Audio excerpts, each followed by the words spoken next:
Bueno, buenas tardes.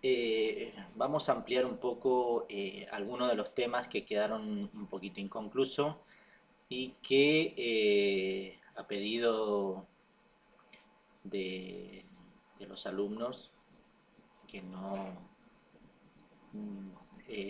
se completó en este caso, bueno, vamos a hablar un poco de las técnicas radiológicas para la radiología convencional. Y para ello vamos a tener distintos factores técnicos de exposición. Cada factor ejerce un efecto de control específico sobre la calidad de la imagen radiográfica, la cual se define como la fidelidad en la representación de las estructuras anatómicas dentro de una escala de grises perceptibles al ojo humano. Sabemos que existen escalas de grises que nosotros denominamos densidades radiográficas y en las cuales, ya seguramente se habrá dado, existen 5 densidades radiográficas de las cuales tenemos el aire, que es de color oscuro, negro, radiolúcido o radiotransparente también definido, la grasa, que es un gris un tanto más oscuro, el agua, densidad agua, densidad ósea y densidad metal, no viene a ser un gris, sino que ya es un color más blanco, llamado también radio opaco o radio denso.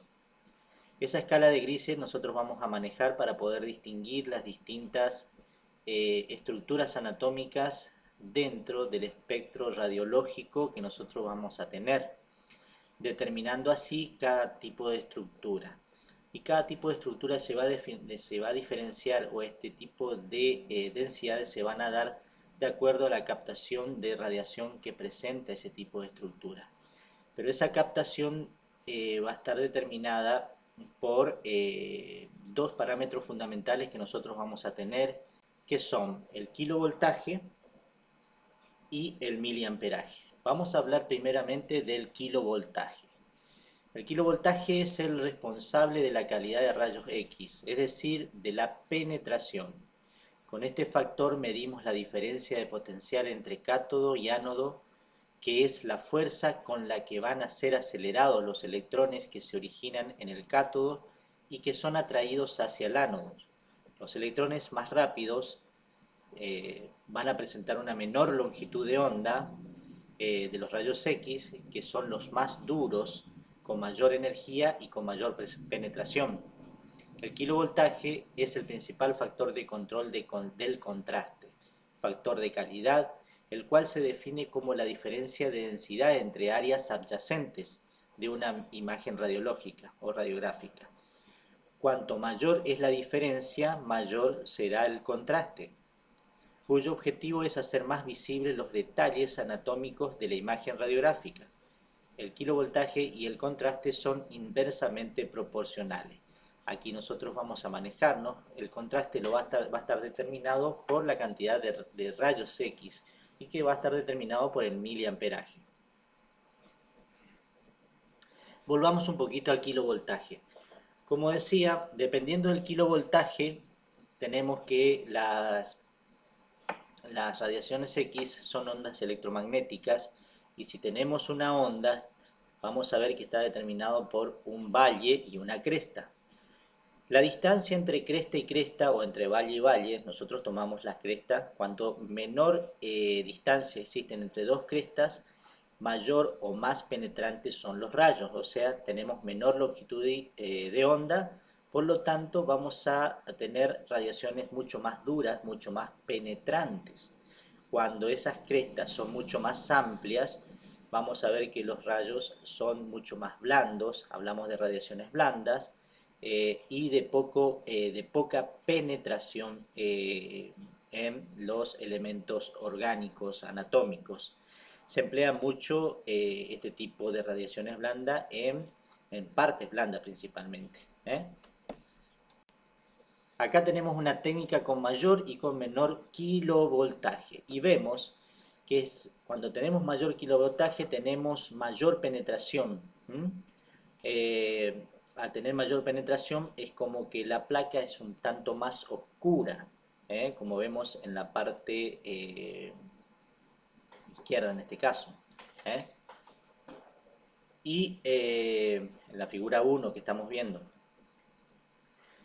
Y cuando tenemos menor kilovoltaje, fíjense que el contraste, perdón, la placa se ve un tanto más clara, o sea, su poder de penetración es poco, es blanda, y no alcanzan a distinguirse parte de algunas estructuras. Hay técnicas con mayor y con menor kilovoltaje, que eso lo vamos a ver más adelante en las técnicas radiológicas cuando veamos, por ejemplo, que se da mucho en tórax. El miliamperaje, en cambio, es el responsable de la cantidad de rayos X que emite un tubo. Esto va a depender de la incandescencia del filamento de tungsteno. Con este factor se mide la corriente eléctrica que se aplica al filamento de tungsteno y de cesio del cátodo. El miliamperaje es el principal factor del control de la densidad radiográfica, factor de calidad, la cual se define como el grado de ennegrecimiento de la imagen revelada. Es importante que la imagen posea una densidad apropiada para poder observar adecuadamente los tejidos, órganos o estructuras, ya que una densidad demasiado baja, subexposición, o demasiado elevada, sobreexposición, no permitirán una observación detallada muchas veces de las estructuras anatómicas. Lo vamos a ver como una imagen un tanto más gris. En cambio, el kilovoltaje, debido a la gran penetración, lo veíamos mucho más oscura, o como nosotros solemos llamarlo, cuando la placa está como quemada. Es un término radiológico de los técnicos radiólogos y es muy utilizado. O penetrada. Acá vemos la diferencia de miliamperaje entre dos tipos de radiografías torácicas. Una la vemos muy blanca y la otra la vemos la del lado derecho, la B. Vamos a ver una radiografía de tórax blanca, más radiodensa, blanda, pero es más clara. En el término de la coloración, para que ustedes vayan entendiendo, lo vemos un tanto más blanca, es como que si no tuviese radiación. En cambio, la otra está subexpuesta. En cambio, la radiografía A, tenemos una sobreexposición de la radiación y lo vemos muy gris.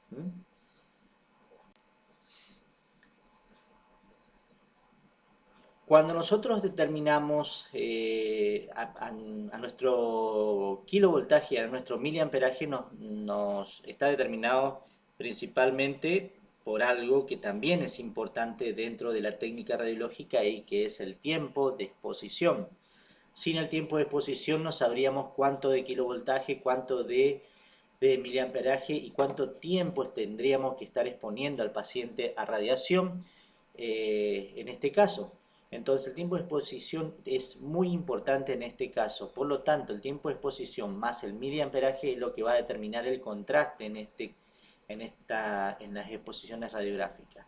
Y ahí vamos a tener el miliamper segundo, que es la dosis, es el producto del miliamper por el tiempo de exposición y expresa la cantidad de radiación emitida desde el tubo de rayos X cada vez que se realiza una exposición radiológica. ¿Cuáles son las ventajas y las desventajas de la utilización del kilovoltaje y el miliamperaje? Por ejemplo, el aumento del kilovoltaje, vamos a tener que aumentar las radiaciones dispersas que llegan al receptor de la imagen, ya que esas radiaciones duras, algunas son reflejadas o dispersas, creando un ámbito de contaminación radiológica, de radiación, perdón. Aumenta el ruido de la imagen. En realidad lo que aumenta es el ennegrecimiento de la imagen, como habíamos dicho anteriormente, como que está quemada la placa, está muy penetrada. la pérdida se realiza una pérdida de contraste, o sea, se pierde mucho el contraste, hay una reducción de la dosis al paciente y es ancha la latitud de exposiciones permitidas en la producción de diagnóstico radiográfico. El aumento del miliamperaje es aumentar la cantidad de radiación, aumentamos mucho, si aumentamos mucho la radiación estamos exponiendo muchas veces a una gran cantidad de radiación innecesaria al paciente y va a presentar una alta densidad y el ruido radiográfico va a ser mucho menor. En cuanto, hay otro punto que nosotros habíamos hablado y que está dentro del programa que habla de la semiología radiológica de la imagen. Vamos a definir a la semiología radiológica como una sistemática de lectura, descripción y análisis anatómico y fisiológico de una placa radiográfica, por el cual nos permite determinar y discriminar lo normal de lo patológico. En otras palabras, consiste en estudiar la placa, describirla, ver, analizar y poder determinar si la región o zona radiografiada es normal o es patológica en ese caso. O sea, describir cada parte de esa proyección radiográfica nos va a ayudar a nosotros a poder determinar o a poder reconocer una proyección o una zona radiografiada que pueda ser normal o patológica. Por ejemplo, acá tenemos una radiografía simple de tórax, en el cual es una radiografía normal. Nosotros para poder describir, que esto lo vamos a ir viendo más adelante, vamos a describir un contenido, vamos a describir un continente y vamos a ver si los elementos encontrados dentro de nuestro conocimiento anatómico y fisiológico coinciden con nuestra imagen radiológica. En cambio, una vez que ya tengamos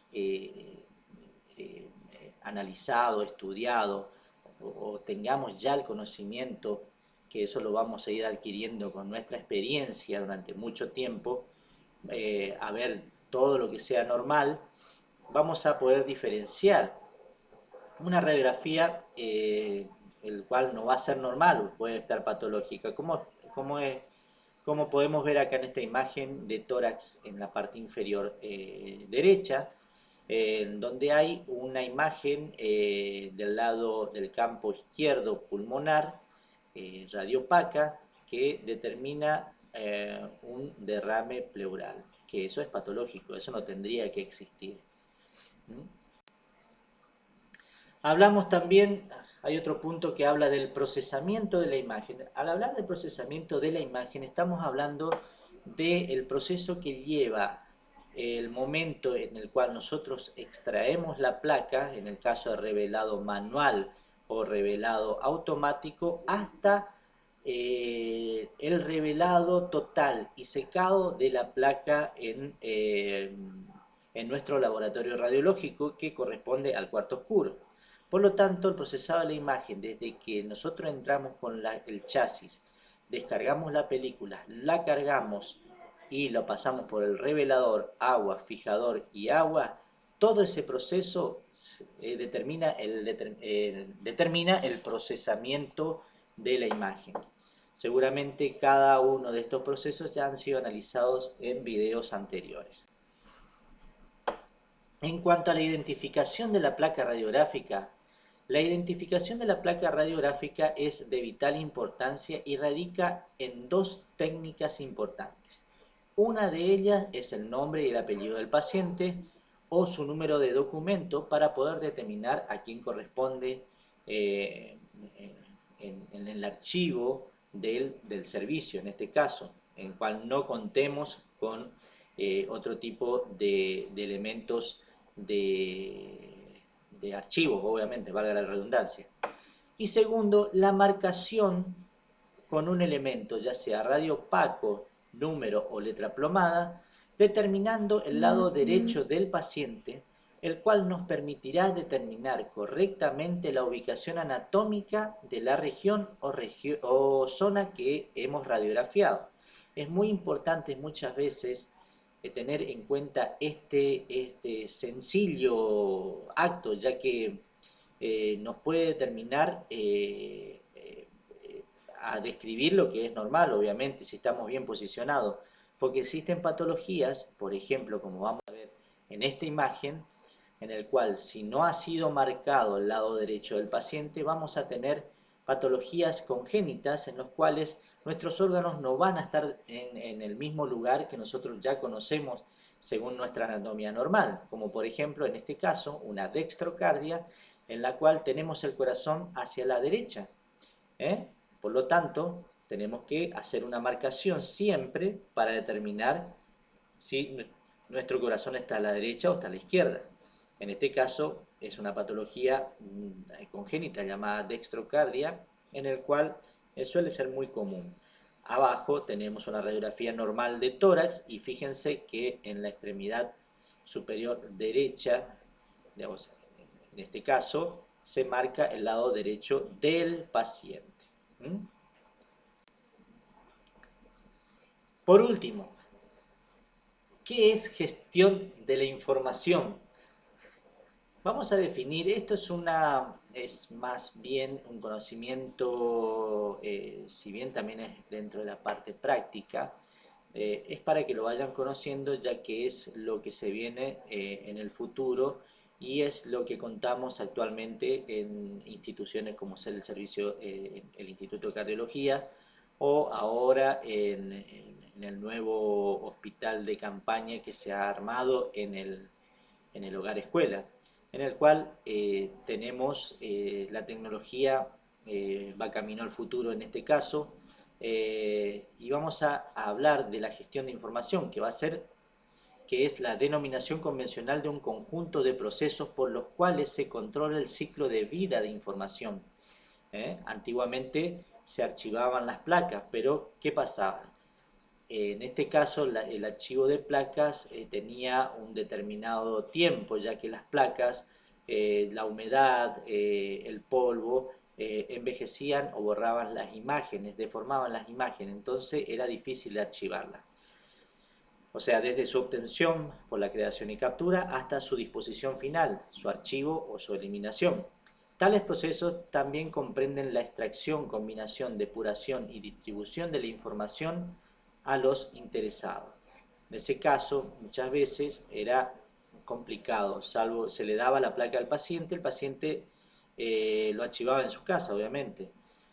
No teníamos un archivo permanente en un servicio de radiología, ya que todo lo que sea placas no queda un duplicado de la placa, sino que esa placa es entregada directamente a los pacientes. El objetivo de la gestión de información es garantizar la integridad, disponibilidad y confidencialidad de la información. Los avances de la informática y la tecnología de redes impulsaron a los servicios de radiología a cambiar el método de obtener y archivar las películas, el almacenamiento de documentos y a obtener y archivar en formatos digitales. Actualmente toda la tecnología está ya prácticamente es todo digitalizado y todo lo que sea documentación del paciente son archivados en formatos digitales, de tal manera que evitamos la utilización muchas veces de placas, de informes que muchas veces se pierden. En cambio, en los formatos digitales estos quedan, perduran y siguen así durante toda la vida del paciente. O sea, podemos saber lo que le pasó a los 3 años si tuvo alguna fractura, como lo que le pasó a los 30 u 80 años. Tener una historia clínica completa con los formatos digitales y radiológicos de cada momento de la vida del paciente. Esto significa que en lugar de contar con placas radiográficas, como les dije anteriormente, físicas para revelar, manipular, observar y almacenar, se cuentan con estas imágenes digitales procesadas con una computadora, observadas en su monitor y almacenadas electrónicamente. De esta manera, como les dije anteriormente, nos permite a nosotros tener una historia clínica completa del paciente, con imágenes, con tratamientos, con anamnesis y con su proceso de enfermedades que pueda llegar a tener durante durante su vida y quedan almacenadas en estos formatos digitales que lo podemos utilizar en cualquier momento cuando lo necesitemos. Bueno, muchísimas gracias.